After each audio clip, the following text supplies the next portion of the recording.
Okay. Isin namni beekamee sirba tokko isiniif jetti.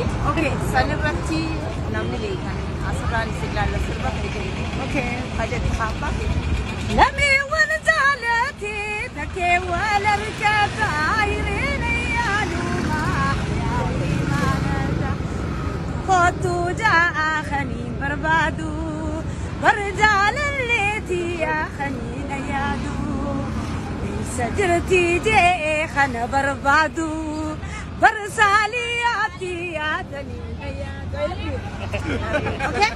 Sirba dhiyoota namni hedduu sibaree jira. Sirba eeggata namni sibaree tokko jira. Mee san jee sirba faraanisa. Mee jee jaalala qabuudha ganaa sitti baafadhee si amaniiti namni fuulduraatti si godhadhee ati garuu nama tuula lakkooyne na tuffattee na himimee gawummaa qiyaasa maani farkee sirratti na booda waa hileen sobamu ni arraan booda waa namuun amanu.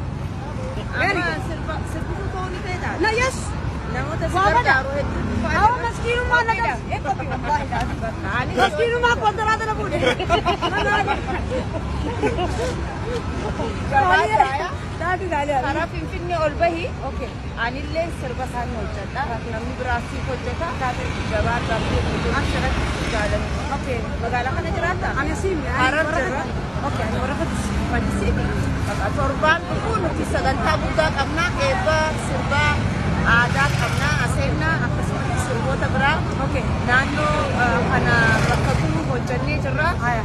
Wallistoonni hunoo asirratti mul'anne malee hedduu jira. Ni jira.